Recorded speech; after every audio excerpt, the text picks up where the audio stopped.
I can't imagine what it's like to hand the keys to someone that you just helped realize their dream of either their first home or their dream home. How awesome does that feel? Or as Hal does many times a year, many times a month, many times a week, hand a check for the sale of a house so that that family can go realize their next dream. The work you do is so important to people in this community. So I'm happy to be with you guys, and I just want to say thank you for all you do.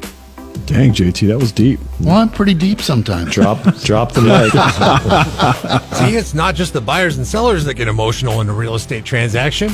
In this episode of the SLO County Real Estate Podcast with Hal Sweasey, the team tackles the issue of what it takes to compete against an all-cash offer, which makes up over 50% of the offers made over the past few months. Inventory is low and replacement properties are at a premium. People who are borrowing can find a competitive edge. Find out how in this episode of the SLO County Real Estate Podcast with Hal Sweasey.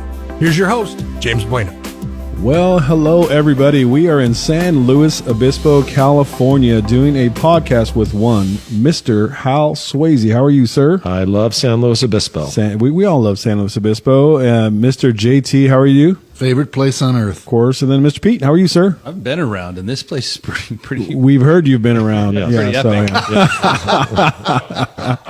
That's a different topic for another type of podcast. We'll have to rate our podcasts in. Yeah. R. Yeah. You know.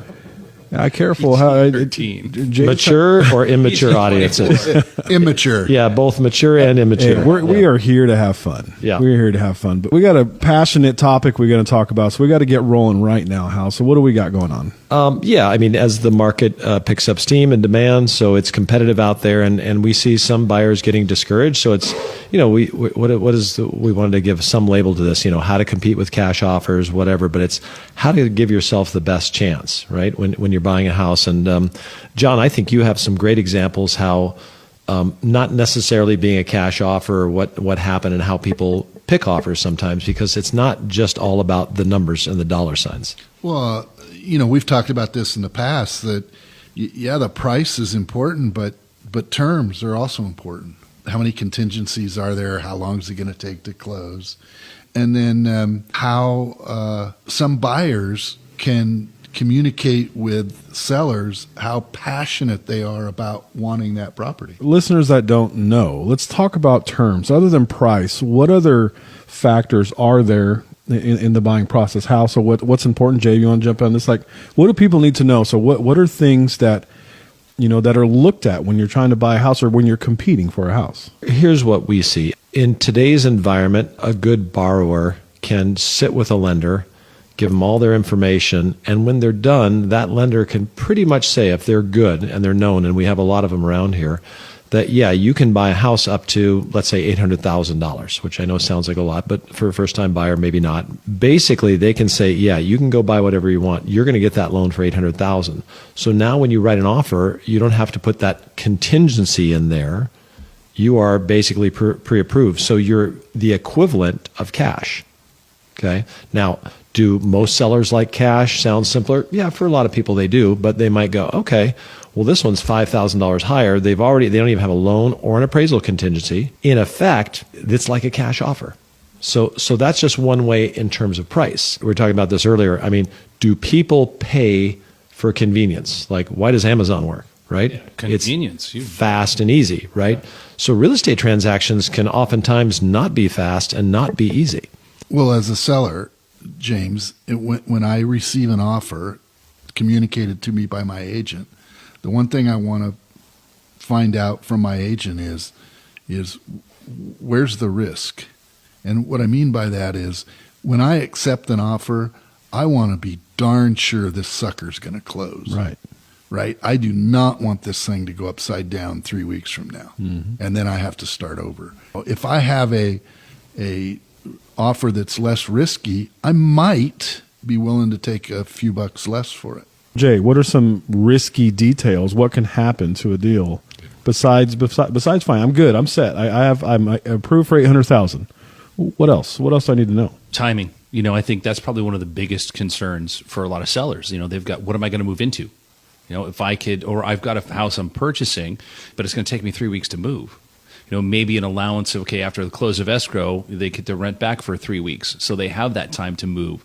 Maybe that's more attractive than $5,000 over asking price. We've seen a lot of individuals win the purchase for that, like having a conversation with the listing agent. What's the motivation of the seller? They need to store their stuff in the garage because they're moving to Arizona and they've got an RV that they need to leave there, or they need some. Well, great. Listen, let's factor that in, that they can have the garage for storage for a month while they make the move. Those types of things can have a lot of sway in a seller accepting an offer. Because it's less stress. Less stress, yeah. Because moving's stressful. Yeah. Yeah. Or really good point, Jay. Yeah. Or it's an exchange. They're involved in a 1031 exchange and they've got timelines for identifying property. And maybe they want a little extra time to close. Like, okay, we can actually get you into the property if you want, but we want a 60-day window to find suitable replacement property. So timing, I think, is probably number one to price is timing and the lack of, reducing the dwell for stress. And stress can be things like contingencies. So when we say contingency, that means, listen, here's my offer, but I'm going to reserve the right to rescind that if these things don't work out for me. If you remove what we call a contingency, then there's less uncertainty for an offer, for a deal actually coming to fruition. So those contingencies can sometimes create a little bit of fear and anxiety. So if those aren't there, like the loan contingency because the buyer is already pre-approved, that might be a big one. And then, of course, the timing. Those are the things we see most frequently. Now, do all loans have appraisal contingencies? Like, do you have to get an appraisal if you're getting a loan? No. Sometimes there's, the lender goes, no, based on the down payment, they'll call it a desktop or a drive-by appraisal. Just drive-by. Yeah, they don't need to. Yeah, but again, the seller might need more time to, they don't want to close in 10 days. They can close in 10 days, but then they need to stay there for an extra month. And the buyer on a cash deal saying, no, I want in the property, or I want tenants in the property, or no, you've got to get out. Like that wouldn't be attractive to somebody that really is having a hard time. Maybe they've been in the house for 35 years and there is stuff everywhere and they need more time to get out than that. So that brings up a word that Hal, you and I have talked about for the last 7 years that's so important in a real estate deal, and that's compromise. And I think, too, there's so many areas in which an offer can make a difference for sure. I will say one of the ways to give yourself a competitive advantage is make sure, if you're a buyer, that you're working with an agent who's worked with a fair number of buyers. And they're going to be successful if they've got a good track record in terms of that communication they have through the other agent. They're asking a lot of good questions. I would say, in my experience, most sellers could care less that they close in 10 days because everybody thinks close, move. Or there's not a direct connection between closing and moving, because most people say, yeah, I want more time. I'll close it in 30 days, but I want 2 or 3 more months to move. So it's just knowing you have a solid transaction, like you said, and we're not going to fall out. And a lot of the time that's expressed either directly or indirectly or roundaboutly, like, how easy is this person going to be to deal with? Yeah. And most people aren't used to that, and they don't realize once you have an accepted offer, you're not done discussing the house. There's things that can still come up. Jeff is laughing, but yeah, you've been down that road where it's just like, oh, we're in escrow, hooray. Well, hang on. Like the doctor, we have a diagnosis. Now we have to go through some treatment. You've jumped out of the plane. Let's make sure the chute opens. Right, exactly. Perfect. A few months ago when we had our wonderful buyer's agent, Graham Baldwin, on, he said the easiest deals are the ones where his buyer listens to his coaching. Right. And, I've noticed too, when I get to kind of observe what goes on with some deals around here, is the easiest deals are the ones where the two agents are working together. And the hardest deals are when, maybe the other agent thinks it's a competition. It's us against them versus it's us and them trying to bring a buyer and a seller together so that they both get what they want. Yeah. Communicate, collaboration. Oh, yeah. Those two things are probably hallmarks in a good, easy transaction. And, it's interesting because what does it take to get a real estate license? You take 3 classes online and pass a state exam. And guess what? You're practicing contract law in the state of California. It's crazy to think about, isn't it? Yeah. But here's the reality. You're not an attorney.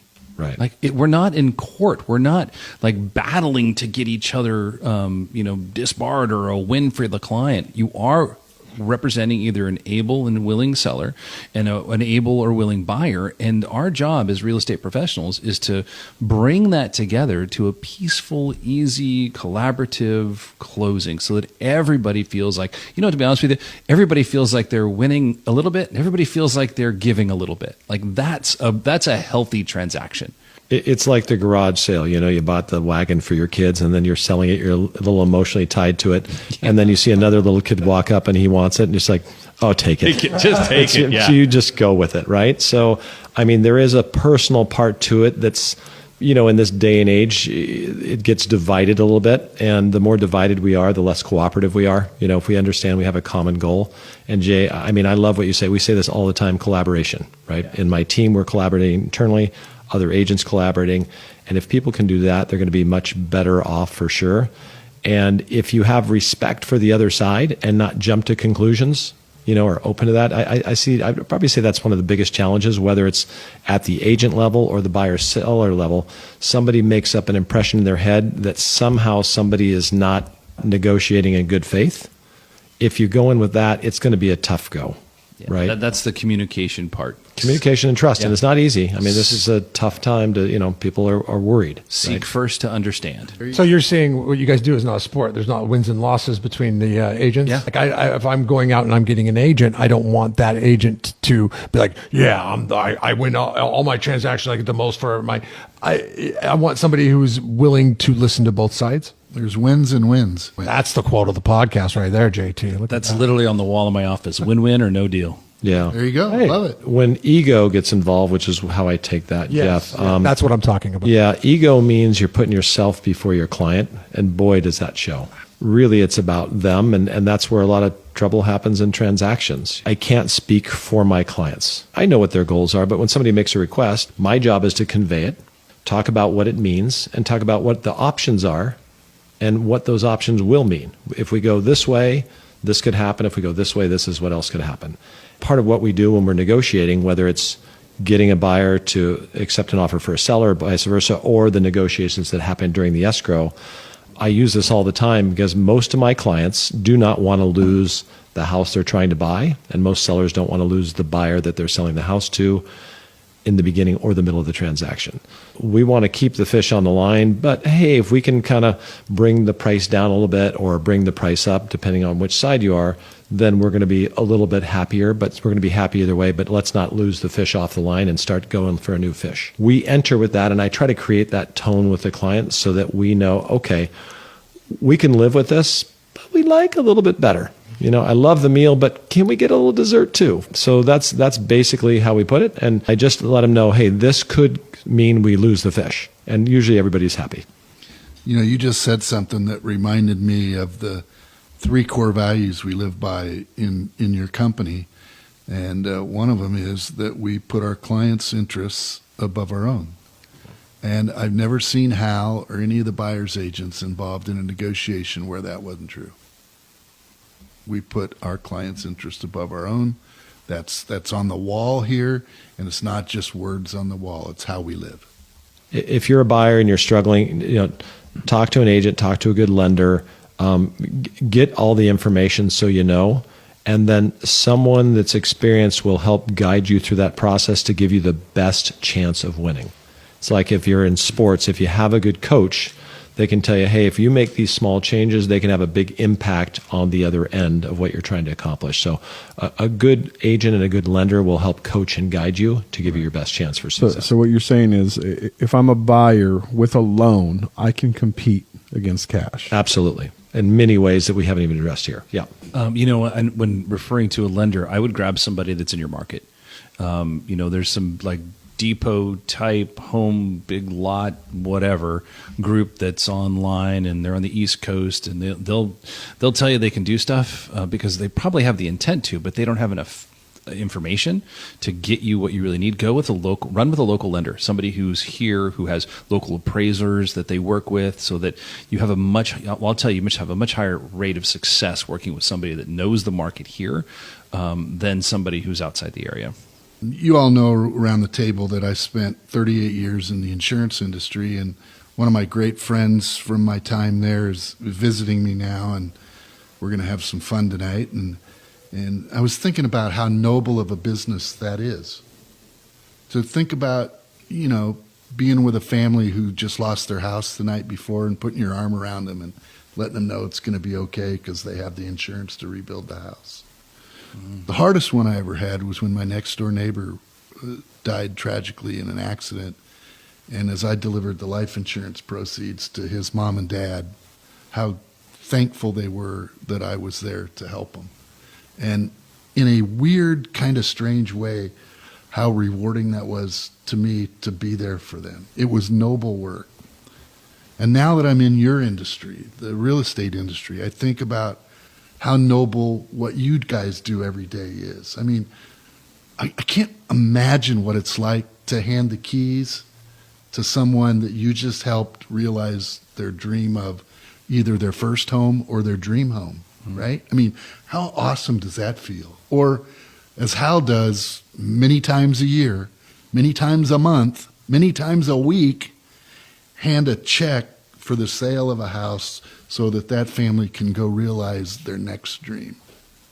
So I'd just say congratulations to all of you for being in a business that's so noble, because the work you do is so important to people in this community. So I'm happy to be with you guys, and I just want to say thank you for all you do. Dang, JT, that was deep. Well, I'm pretty deep sometimes. Drop the mic. There's nothing nobody could. I can't. Well, I'm super happy to be a part of this team, and Hal for giving me the opportunity to be here. So I appreciate you, Hal. Yeah, we love having you here, James. All right, well, enough of that moment. Let's go ahead and close up. Thank you, everybody, for listening. As always, we appreciate every single one of you. If you ever have anything at all that you want us to talk about, send it on over. If you want to get a hold of Hal for any reason, they do that. How? Call us at 805-781-3750. There it is. All right, everybody, thank you so much. We will talk to you next week. Thank you for listening to the Hal Sweasey podcast. Be sure to subscribe and rate this podcast. It comes out every Monday, so check for it in your feed for the latest information on the San Luis Obispo County market. The SLO County Real Estate with Hal Sweasey podcast is available wherever you get your podcast and on halsweasey.com, where you can find current listings and other real estate tips. halsweasey.com, that's HALSWEASEY.com. I am James Bueno, Director of Marketing for the Hal Sweasey Group. If you're looking for anything real estate, give us a call, 805-781-3750. Hal Sweasey is a licensed California real estate broker. DRE number 01111-911. The SLO County Real Estate with Hal Sweasey podcast is a production of AGM Podcasts. Subscribe wherever you get your podcasts.